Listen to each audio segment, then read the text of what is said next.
Olá, meu nome é Johnny e hoje eu quero falar sobre a situação do Lula, né? Eu tenho acompanhado bastante a política, como eu já falei até no vídeo passado, e hoje, na semana passada, na verdade, já tem acontecido, porque isso é progressivo, tá? Mas na semana passada saiu uma matéria que eu vi, e vários jornais estão saindo, né? Estão falando que o Lula está em estado de, diz até que apoplético, que quer dizer o cara é uma situação até de patologia, né, um derrame e tal, mas ele, ou agora no coloquial, ele está extremamente irritado, ele está agredindo os seus assessores, ele está agredindo lá os ministros, né, as pessoas com qual ele tem reunião, porque ele está vendo que o sistema todo tá conspirando, né, ou está operando contra ele. Por exemplo, quando ele prometia as coisas que tudo ia melhorar, que a economia ia bombar, que as coisas iam fluir para que ele continuasse no poder, para que ele, né, conseguisse se reeleger, e ele está vendo que não tá indo por esse caminho, não está dando certo isso daí. E ele, como uma pessoa de razão, né, uma pessoa rasa, né, se é que você me entende o que eu quero dizer com isso, razão vem de raso, certo? Ele é uma pessoa muito rasa, né? E então ele não sabe lidar com essas dificuldades, ele está em crise. Então, quando você é uma pessoa forte, você entende os outros, você entende o que está acontecendo e tenta operar para interferir de forma positiva. E saber que não é o seu ministro A ou o seu ministro B que é culpado, pelo exemplo, pelo aumento do diesel, pela guerra no Irã, Iraque e tal, né? Não, é um sistema, é um geopolítico, é o mundo funcionando. Quando você, por exemplo, existe uma percepção um pouco mais espiritualista, tá? É um pouco mais delicada em falar isso. Por exemplo, quando você fala mal do seu chefe, ou quando você fala mal de um amigo, ou quando você critica sua mulher, ou critica seu filho, ou critica seu pai, qualquer pessoa, um amigo, essas pequenas ações de crítica, de crise que você tem com fulano A e B, ela é ampliada. Então, por exemplo, quando você não gosta do. Por exemplo, aqui a gente está no Brasil, certo? Então, quando você fala mal, por exemplo, do Paraguai, tá? Um exemplo bem, bem rápido. Ah, eu não gosto de pessoas do Paraguai, eu acho que pessoas do Paraguai tudo feia, eu não gosto daqueles caras, eu acho que aqueles caras não prestam, só fazem bugiganga, um exemplo. E eles falam mal do brasileiro. Daqui a pouco existe né, com o efeito borboleta, que aquilo vai se ampliando, que começa todo mundo falar mal do Paraguai, e o Paraguai falar mal do brasileiro, que daqui a pouco esses países podem estar em guerra. Um exemplo ainda mais fácil é Brasil e Argentina, né, em relação ao futebol. Não, que os brasileiros são melhores em futebol e que o argentino é melhor e tal. Sabe, é que o futebol é meio uma questão mais leve e tal, mas se fosse focada em povo, o povo argentino não presta, ou o povo brasileiro não presta, nós poderíamos aqui, em algum momento, entrar em guerra. Por quê? Porque eu falo mal do Zé, o outro vai falando mal, daqui a pouco essa energia aumenta. Então, no caso voltando para o caso do Lula, essas pequenas ações de criticar, até quando ele critica o Trump, quando ele critica, sei lá, né, XYZ, critica Bolsonaro, ele está fazendo esse mesmo movimento de crítica, de maledicência. E isso vai gerando um campo, né? Quem acredita um pouco mais, essa coisa, quando você fala, a sua fala não se perde, ela vai reverberando, né? Ela vai andando, né? Então, o exemplo do eco, né? Quando você está numa caverna, você grita, por que você ouve sua voz de volta? Porque sua voz foi, bateu na parede lá e voltou, né? Então, quer dizer, se ela não tivesse ido, ela não teria batido lá e voltado. Então, o que acontece? Não teria o eco. É uma prova simples de que realmente quando você fala, a sua voz vai reverberando até atingir outras pessoas, né? E então o que tem acontecido é que ele não consegue reagir a todas essas questões e ele começa a falar mal, ele começa a culpar os outros, né? Sempre a culpa é do outro. Ele nunca assume nada. no Mensalão, no Petrolão, nós até falamos aqui, teve um vídeo que falamos, ele nunca assumiu nada, ele não sabia de nada, ele não viu nada, ele é sempre o cego, surdo e mudo, né? Mas, uma hora, as contas chegam, né? E tá chegando para ele, nesse momento, ele já é uma pessoa que não tem uma clareza mental muito boa, no sentido de entender a geopolítica. Ele é um político, né? Mas ele, ao mesmo tempo, tem limitações gigantescas. E eu ainda questiono, até sábado eu estava conversando com um amigo meu, como que a gente vai, né, sai de casa para votar num cara desse?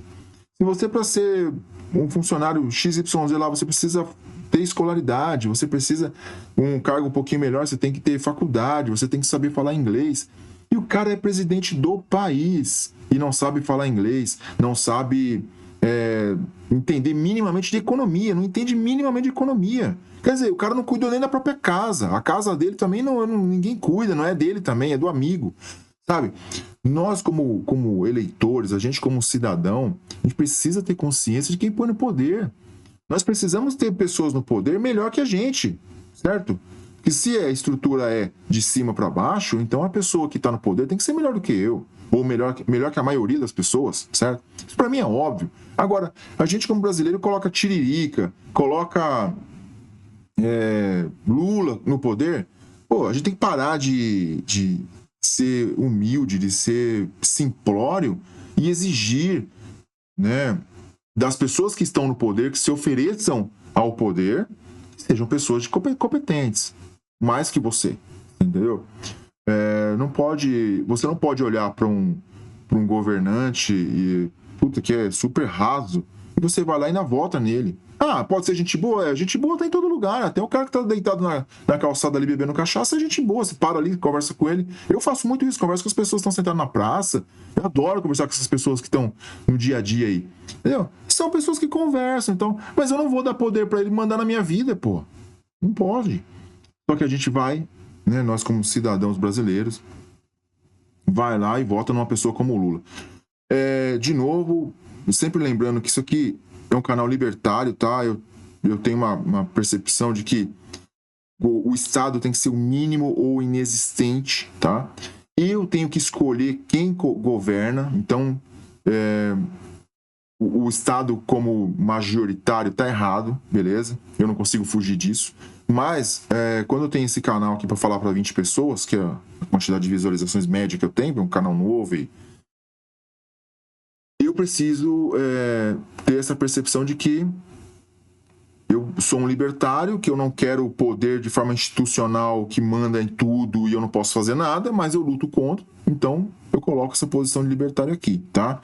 E quando eu falo do Lula, eu não estou defendendo o Bolsonaro. Quando eu falo de Bolsonaro, não estou defendendo o Lula. Na verdade, eu defendo a liberdade, eu defendo a ideia de que nós temos que ser livres e que o Estado não deve exercer poder de forma autoritária ou louca, desesperada, em cima de qualquer um, como acontece no Brasil, tá bom? Logo, a gente só vai conseguir melhorar isso daí quando a gente colocar pessoas mais conscientes lá, tá? E eu acredito, né? Tudo tem que ser provado o contrário. Por exemplo, ou provado, né? No caso do Flávio Bolsonaro, a gente está aí com a perspectiva de que ele entre, né, que o Lula saia fora, que esse poder de esquerda antigo, tá? Não é esquerda, porque a esquerda tem costumes que são viáveis, a direita tem costumes que são inviáveis e vice-versa, tá? Nada até pela ideia de partido, é uma parte do todo, tá? Então essa questão de partido também nunca foi muito claro para mim, né? E ao mesmo tempo fosse um só também totalitário também não dá. Então as coisas têm que ser equilibradas, beleza? Não temos uma saída fácil para isso, tá?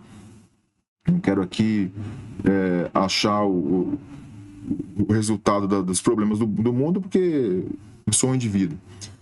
Mal eu cuido da minha própria vida, mas a gente busca conversar e abrir, porque através das conversas é que se abre as consciências e as pessoas podem ter percepções, né? Abre-se as janelas da consciência, beleza? Então é isso. Com a ideia de que provavelmente uma pessoa como o Flávio, que tem uma educação diferente, que é um político também já antigo, que tem uma escolaridade, que fala inglês, que sabe se relacionar minimamente, que sabe sentir o outro, mas não deixa de ser político, certo? Tá? Então ele vai defender o interesse dele também. Mas é uma opção melhor, tá bom? Então, nós temos que olhar, tudo é um passo, tudo é um degrau, então talvez entre um Lula e um Flávio Bolsonaro, sabe, fica aí uma perspectiva para você abrir uma percepção diferente e ver qual será. Mas uma pessoa como o Lula, a gente realmente precisa mudar, precisa tirar esse tipo de gente do poder, porque a prova é de que ele está aí há 25 anos aí no poder, com pequenas janelas, e o Brasil está no que está, não melhorou nada. A gente empobreceu mais, tá? Então é a prova de que não está dando certo. Por exemplo, pode falar que eu nunca votei para nenhum político, sempre fui isento, ia lá, anulava, ou nem apareço lá, como já falei aqui em outro vídeo. Mas, por exemplo, uma hora que eu ver um político X fazendo um trabalho e o país melhorando, eu vou querer mais disso. Porque isso é óbvio, todo mundo quer melhorar. Eu quero trabalhar mais, eu quero ganhar mais dinheiro, eu quero viver melhor, todo mundo quer viver melhor. Então, quando um político XYZ, de esquerda, de direita, de centro, de cima para baixo, e se posicionar e melhorar a condição do povo brasileiro, porque eu torço pelo país que eu resolvi nascer, por cargas d'água, sei lá, a gente pode realmente apoiar, pode começar a falar bem, pode apontar os seus pontos positivos, apontar os negativos no sentido de melhoria, mas a gente pode apoiar. E agora, o poder que está aí, né? Olha a ladroagem que está, olha a casa da mãe Joana que está ao poder. O judiciário está ferrado, com o Banco Master arregaçando todo mundo, está envolvido, esquerda, direita, está tudo envolvido no Banco Master. Os aposentados mais esquerda, mas está roubando o aposentado desde 2020, desde 2002, 2003, então está aí há 20 anos roubando, sabe? Então, independente de governo, continua roubando. Então, é isso, tá? Esse vídeo é mais verificar que a gente precisa ter mais consciência do cara que a gente põe para mandar, tá bom? Gostou do vídeo? Dá um like aí, não gostou, dá o dislike, tudo vale a pena, beleza? Valeu e até semana que vem. Um abraço.